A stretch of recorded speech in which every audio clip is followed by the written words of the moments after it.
태움입니다. 물로 씻음을 받는 것이고 성령으로 씻음을 받는 예식입니다. 성령 세례와 물 세례의 차이가 뭔가? 대다수 사람들은 여기에 혼론을 갖고 있는 것 같아요. 그러나 그렇게 혼란을 가져야 할 이유는 하나도 없습니다. 물 세례가 물에 잠기거나 물이 온몸에 부어져서 정결케 되는 것이라면, 성령 세례는 우리가 성령에 잠기는 거예요. 그리고 성령이 부어져서 또한 성령의 불길로 태워져서 정결케 되는 것입니다. 물로서 정결케 되는 것이고 성령으로 정결케 되는 것이죠.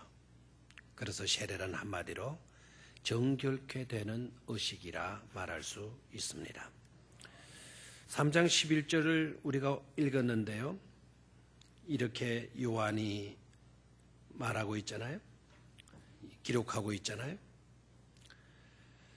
나는 너희에게 물로 세례를 베풀거니와 내 뒤에 오시는 분은 나보다 능력이 많아서 나는 그분의 신들매도 풀기가 어렵다. 그분은 오셔서 성령과 불로 너희에게 세례를 베풀 것이다. 이렇게 기록을 하고 있어요. 그런 자신의 세례와 예수님의 세례를 대조시키고 있죠. 자신의 세례는 물 세례이고 예수님께서 오셔서 베푸실 세례는 성령 세례, 불 세례라는 것입니다. 자신의 세례는 부족한 점이 있다라는 거예요. 그래서 능력으로 오시는 주님께서 성령 세례 베풀어 주시게 될 텐데, 그래야만이 온전한 세례가 이루어지게 된다라는 것입니다. 물 세례로는 부족한 것이 있다라는 거예요. 그래서 능력으로 오셔서 예수님이 성령 세례, 불 세례 주심으로 상호 보완적이 되어져서 완전케 되어진다라는 것입니다. 자칫 생각하면 물 세례가 부족한 것이 있다고 한다면 굳이 물 세례를 받아야 할 필요가 어디 있냐? 성령 세례만 받으면 되는 것이지, 이런 생각을 가질 수도 있을 것입니다. 그러나 그렇지 않습니다. 서로 상호 보완적이라 생각하면 돼요. 물 세례는 이렇게 설명을 드리면 이해가 쉽게 되어지겠죠?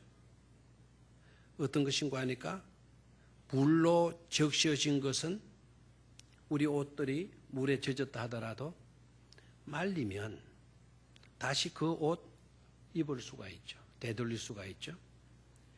그러나 불에 타버렸다면 다시 원 상태로 돌릴 수가 없잖아요. 불에 타버린 옷을 입을 수가 없죠.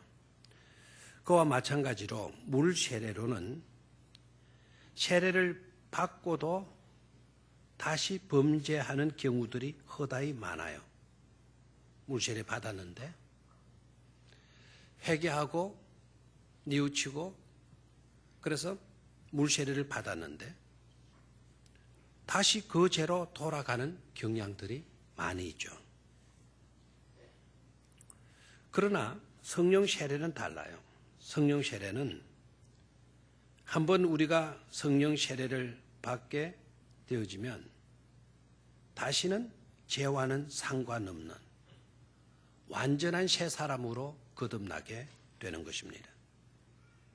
지난날의 옛 모습으로 돌아갈 수 없어요. 철저하게 성령의 불로 태워졌기 때문에 그렇습니다. 가령 예를 들어서 도박을 늘 하고 가산을 다 탕진해버리고 온 가족들에게 심한 고통과 괴로움을 안겨주던 그런 삶을 살던 사람이 회개하고 예수 믿고 교회 와서 물세례를 받았어요. 그런데 물세례를 받는 것으로 끝나버리고 말았어요. 그때는 그랬었는데 다시 2년 뒤에 도박판에 가서 또 도박을 하고 있는 겁니다. 그러나 만약 이 사람이 그 물세례를 받을 때 성령 세례까지 동시적으로 성령 세례까지 받았다고 한다면 이 사람은 도박판에 살다가 예수 믿고 세례받고 예수님의 성령 세례까지 받게 되어졌다면 이 사람은 2년 아니라 3년 뒤에라도 다시 도박판에 소굴 속에 던져 놓아도 이 사람은 도박하지 않습니다. 그게 바로 성령의 세례를 받은 증거가 되어지는 거죠. 완전히 새 사람으로 거듭나게 되어지는 것을 우리는 성령 세례라 이렇게 말하게 되는 것입니다. 물이 변화해서 뭐가 된 것과 같다? 포도주가 되어진 것과 같다라는 거예요. 그래서 오늘 세례를 받는 분들이나 이미 세례를 받은 모든 분들은 이번 세례식을 통하여서 물 세례뿐만 아니라 꼭 성령 세례까지 받으시기를 주의 이름으로 축원합니다. 성령 세례를 받아야만이 우리는 거듭날 수가 있어요. 두 번째, 새로운 삶의 시작입니다. 따라하십시오. 세례란 새로운 삶의 시작이다. 오늘 읽은 16절 말씀 같이 읽습니다. 16절 시작. 예수께서 세례를 받으시고 물 위로 올라오실 시에 하늘이 열리고 하나님의 성령이 비둘기같이 내려 자기 위에 임하심을 보시더니 아주 귀중한 말씀에 굉장한 사건이에요. 이것은 마치 왕의 즉위식이나 대통령의 취임식 같은 그와 같은 것을 방불케 하는 그런 사건입니다. 하늘이 열렸다 그래서 예수님께서 세례를 받으시고 나오시는데 하늘이 열렸다. 이것은 뭘 의미하는고 하니까 새로운 세계가 활짝 열렸다라는 거예요. 땅의 세계만 펼쳐지는 것이 아니라 이제는 하늘이 열린 거예요. 하늘의 세계가 활짝 열리게 되어진 것을 우리에게 말씀해 주고 있는 거죠. 이제 예수님께서 땅 위에서 30년간의 공생에 땅의 일을 하셨어요. 그러나 지금부터는 우리의 구세주로서 우리의 왕으로서 본격적으로 구원 사역을 시작하시게 된다는 것을 의미하는 것입니다. 또한 열려진 하늘로부터 성령이 비둘기같이 임하시는 것을 보셨다 그랬어요. 비둘기 같은 성령이지 성령은 비둘기다가 아닙니다. 비둘기 같은 성령이 예수님께 임하시는 것을 예수님이 보셨다. 요사이 이 표현은 성령의 기름 부으심이라고 하는 표현으로 많이 사용되기도 하죠. 성령의 기름 부으심의 의미는 뭘까요? 첫 번째, 성령으로 기름 부으심의 의미는 하나님의 거룩한 사역을 감당할 거룩한 사람으로 구별되었다라는 것을 의미하는 것입니다. 옛날 구약 성경에는 성전에서 사용되어지는 모든 물건들에는 기름을 발랐어요. 기름은 성령을 상징하잖아요. 왜 성전에서 사용되어지는 모든 물건들에는 기름을 부었을까요?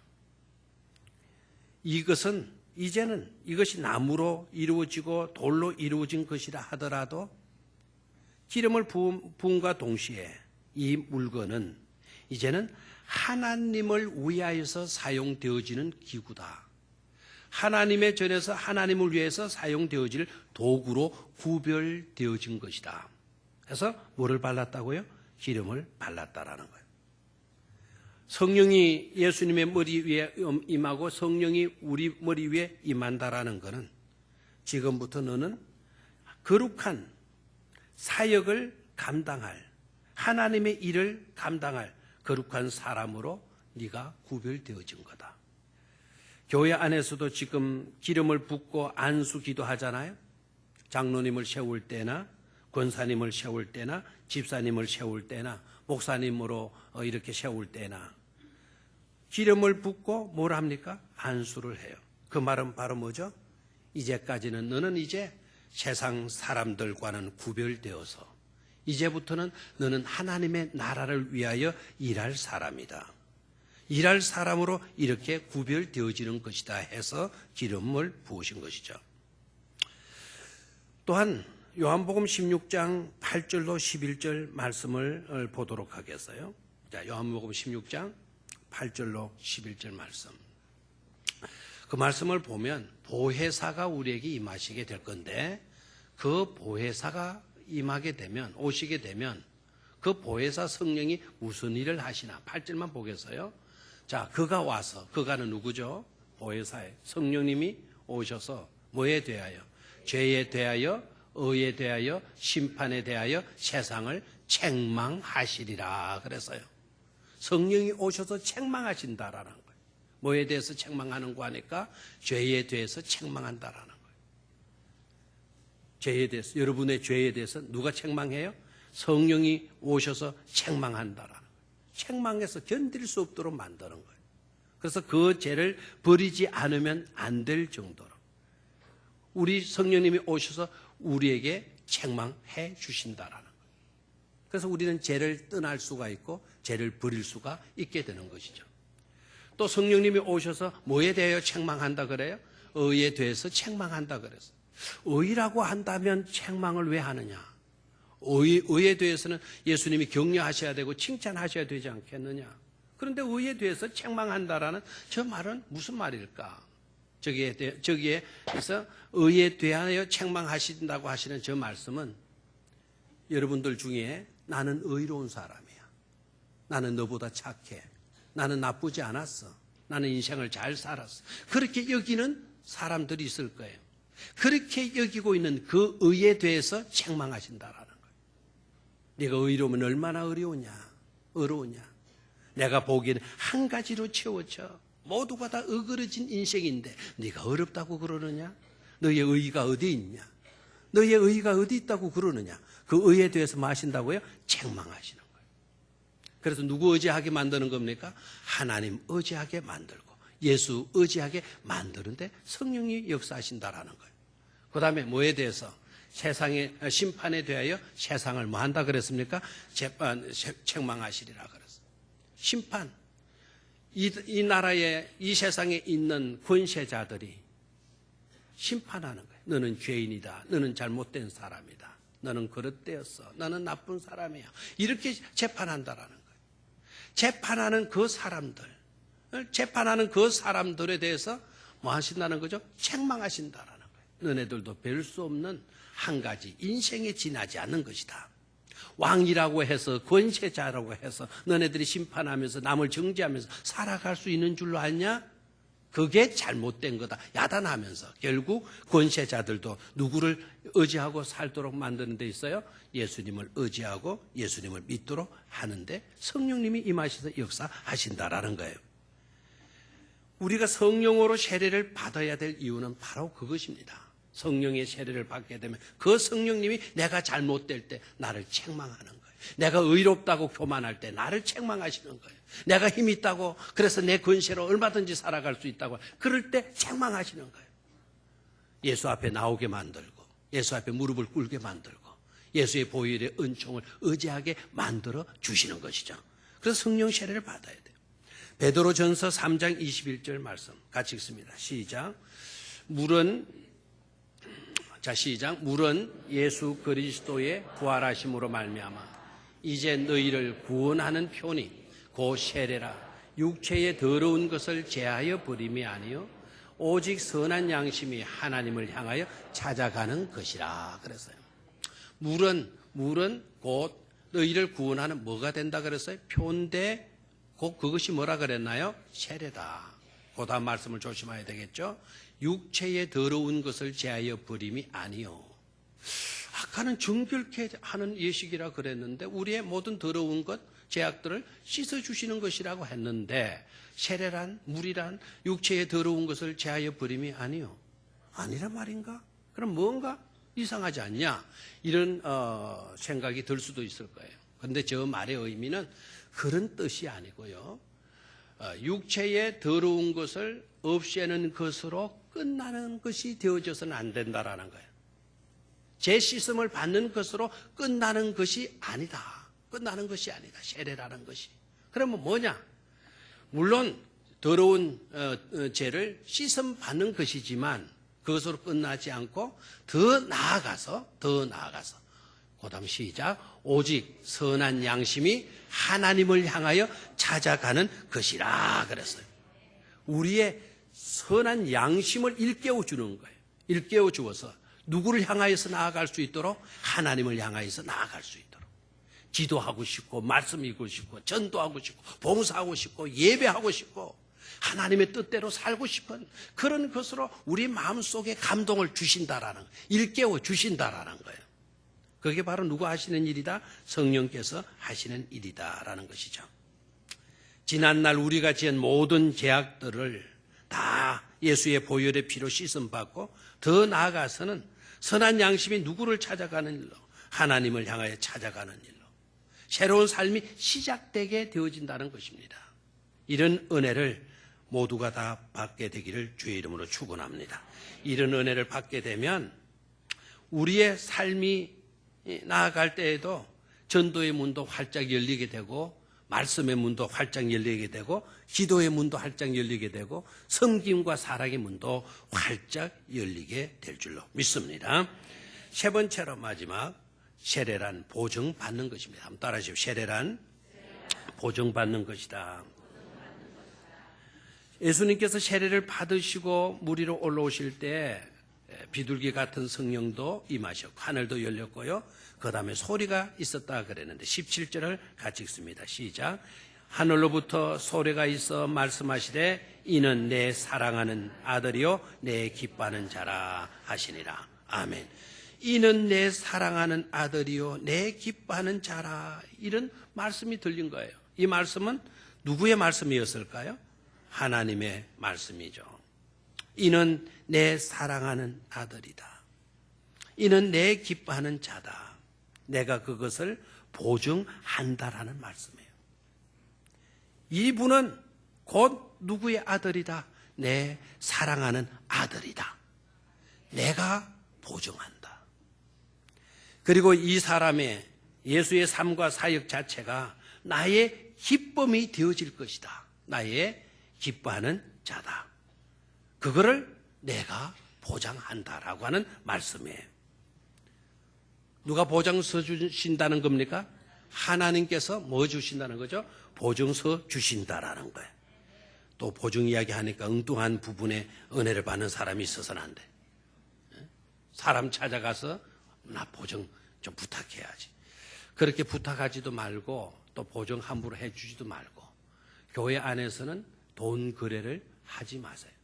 믿는 사람들끼리 돈 거래를 하지 마세요. 차라리 돈 거래 할 형편이 있다면 차라리 도와주고 마세요. 돈 거래 하게 되면 돈도 잃고 나중에 그 사람도 잃기 때문에 그래요. 돈만 잃는 게 아니에요. 누구도 잃어버려요? 사람도 잃어버려요. 그러나 사람의 보증은 그와 같은 문제성이 있지만 하나님께서 보증해 주신다면 그 이상의 확실한 건 없는 줄로 믿습니다. 이 세상 사람 정도가 아니고 우리 하나님 보증서 주신다고 했는데 우리 하나님이 어떤 분이에요? 최고로 귀하신 분 아닙니까? 최고로 높으신 분 아닙니까? 그분이 내 사랑하는 아들이다. 내 기뻐하는 자다. 더 이상 그 무엇이 필요하겠습니까? 이제 세례를 받는 사람이건 이미 세례를 받은 자이건 우리 모두는 하나님의 보증을 받는 자가 되어진 것에 대해 기뻐하고 감사하시기를 축원합니다. 하나님이 그토록 사랑하시고 하나님이 기뻐하시는 바로 그 예수님으로부터 그 예수님이 받은 그 사랑을 우리가 받고 있기 때문 아닙니까? 예수님은 어떻게 하셨어요? 우리를 위해서 죽기까지 해 주시지 않았나요? 우리를 사랑하시고 우리의 죄를 씻으시고 새 사람으로 살아갈 수 있도록 보혜사 성령님까지도 우리에게 보내주시지 않았습니까? 왜 그렇게 하셨을까요? 우리를 사랑하시기 때문에, 우리를 기뻐하시기 때문인 줄로 믿습니다. 그러니만큼 내어놓을 만한 것 어느 하나 내게 없다 할지라도 재물도 없고 건강도 없고 학벌도 없고 뚜렷하게 내놓을 것 하나 없는 자라도 이것 하나만큼은 명심하십시오. 하나님께서 이는 내 아들이요 내 기뻐하는 자라고 하는 이런 보증만 있다면 그는 가장 행복한 사람이 되어질 것이고 가장 성공한 사람이 되어질 줄로 믿습니다. 이렇게 보증을 받는 자라고 한다면 그 사람은 그 어떤 것도 부럽지 않을 수 있는 바로 성공자 중에 최고의 성공자가 되어지는 줄로 믿습니다. 우리 모두가 그렇게 되기를 주의 이름으로 축원합니다. 하나님 아버지,